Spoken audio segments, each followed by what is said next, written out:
Chef Scott Heinonen here from Tinderbox Kitchen. Welcome to our new segment called Table 22 here at Tinderbox Kitchen, focusing on some of Flag's finest chefs, some of their culinary endeavors, trials, and tribulations.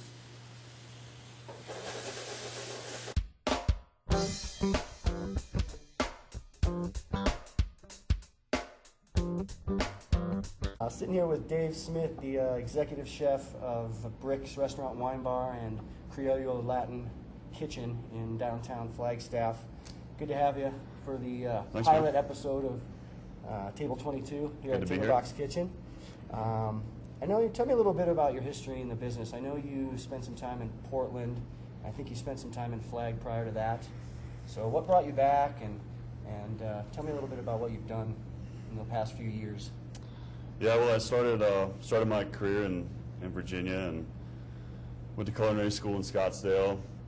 On the way, kind of made my way through Portland, Vancouver, and really the quality of lifestyle, the sense of community, family as well. I've got a brother in town, so cool. Everything just kind of came together and seemed like a good time to come back. Let's talk a little bit about and the food you guys do up there, any philosophies behind the food. I know you guys are focused on the Four Corners and supporting small ranches and farms in the Four Corners area, and then the new endeavor, Criollo, some of those challenges. Tell me a little bit about Bricks and how that's going.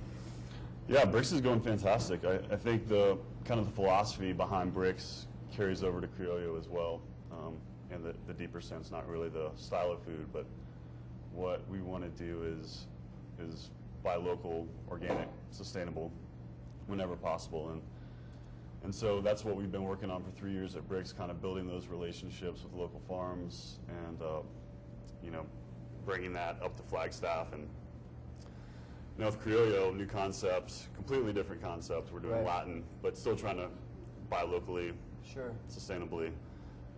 It's more difficult because the price point goes down a little bit, and to buy local, to buy these organic goods, you've really got to spend a little bit more money. So, and I would imagine those are some of the challenges, sourcing that stuff and getting it up here. I know you guys were kind of pivotal in doing that a few years back, and I know it's helped me get better product for my restaurant. So what are some of the challenges of focusing on that? Yeah, well, there's got to be, we're kind of geographically isolated in Flagstaff, so you got to build that pipeline. Yeah, you guys know you're buying it. New Jersey Pizza, Diablo's, doing a great job buying locally, and it's really just convincing these farms that it's worth their while to get their product up here. Yeah. And then a lot of times we got to do the dirty work. We got to go down and get it instead of getting it delivered, and pay a little bit more to get it up here. And that's a good point. I mean, there's some farms down there, Chino Valley, Prescott area, Verde Valley. But I think the challenge is getting it up here. Yeah. So and the way I see it, it's kind of growing and evolving, and hopefully it will continue to do so. So, tell me some of the greatest challenges. I know I've been in the industry for a long time, almost forever. It's actually I've never had a job outside the hospitality industry, which is kind of mind-boggling. Nice. We're all creatures of habit as chefs, but what are some of the challenges? Your greatest challenges with running 2 restaurants and just challenges of feeding people on a daily basis. Yeah, I mean, well, there are a lot, and I think hours for sure. I think almost any chef would bring that up. Yeah. It's brutal. It's a labor of love. I got in here this morning, and you were here with stock pots out. It's a Saturday morning. I have a cot in the basement, Dave. So that's one thing, balancing your life with your professional life. But on top of that, I think it's internal expectations, wanting to put out the best product that you can, and really taking seriously the expectations that people have when they come into your restaurant, especially at places like Bricks, Criollo, Tinderbox, where you're constantly evolving the menu. Yeah. You want to make that next one better than the last one. Yeah. And there's a lot that goes into that, and sometimes you exhaust maybe what you've learned in the past or what you brought from in my case, Portland and Vancouver, and then it's how do I challenge myself to get to that next level. There's no chef that I'm working for now that can yell at me and teach me and say, do this. Just come down here, I'll yell at you every once in a while. Okay. Maybe that's the key to this. We could yell at each other. I think just finding that drive to continue to be better and on a daily basis. On a daily basis. Yeah, I agree. I mean, and I tell people, and I feel like a broken record because I say it all the time, but you're really only as good as you were yesterday. And, you know, we may have killed it last night, but we're sitting here Saturday morning and, you know, there's another job to be done. So let's talk a little bit about food and some of the things you like to cook with. What are 5 of your favorite things to cook with? Wow. Just kind of a broad question. Yeah. Don't overthink it. I mean, I think right now, especially down at Criollo, it's fish. We're doing, obviously, Pan American, Latin, a lot of fruit very soon, but hot peppers, really light, crisp flavors. Fish pairs perfectly with that. So, you know, anywhere from ceviche to the fish tacos, salmon tostada, bringing in fish daily and different fish daily. So that's been a lot of fun to play around with that. The warm weather cuisine kind of thing. Yeah. It's always fun. What I find is, and that kind of leads me to the next question, seasonal cooking. You know, we all cook seasonally, and I always find that you don't exhaust those winter ingredients, but by the time it starts warming up, you're kind of ready for that change of pace. Sure. See those new, lighter ingredients, fruits and vegetables, more salsas, as you mentioned, things like that. So, any favorite seasons to cook in, or? I love summer, just because it kind of does the work for you. We're going to get these tomatoes in from Chino Valley Farms, and we're just going to prepare them really simply. I think in the winter, it's a lot of fun as well because you can put a lot more time into it. We're a little slower up here, so your platings can be a little more intricate. Yeah. And, a little bit more full of flavor, or I guess richer, I should say.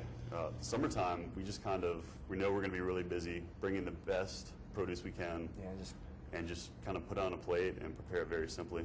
Yeah, and that's a good point. I love one thing I love about summertime is you cook a nice piece of fish, pan roast it, whatever you do, and just serve it with a nice crisp salad, hot and cold kind of thing. I love it, and I think when it warms up, people like stuff like that. Yeah, that's what I eat at home. So, one of your greatest achievements professionally, or the greatest? Yeah, it's easy for me, and it's on a very broad sense. It's bricks. It's the entire thing. It's running that daily, every day. Now I've stepped away a little bit, but I've never been as proud of a menu, a group of menus, a staff, ownership. Everything has been fantastic. It's really been a dream, and it's a great cornerstone that we have to what we're doing. We take that same philosophy over to Criollo, and now we're going to try to build that into what I think Bricks has become, which is a really great restaurant. Dude, that's my next question. What's the music in the kitchen on a daily basis? I just put my iPod in shuffle. I have the most eclectic music mix, but it's anywhere from reggae to bluegrass to I mean, I've been big into bluegrass since I've been down here. I'm trying to learn how to play the mandolin. That's not working out really that well at all. But a lot of bluegrass right now. Cool. Here's a good one, and we'll wrap it up after this. What's the single greatest challenge of running a professional kitchen, day in and day out? Well, I guess it depends on what kitchen you're running and what kind of chef you are. For me now, it's becoming more than a cook. It's becoming a teacher and a mentor.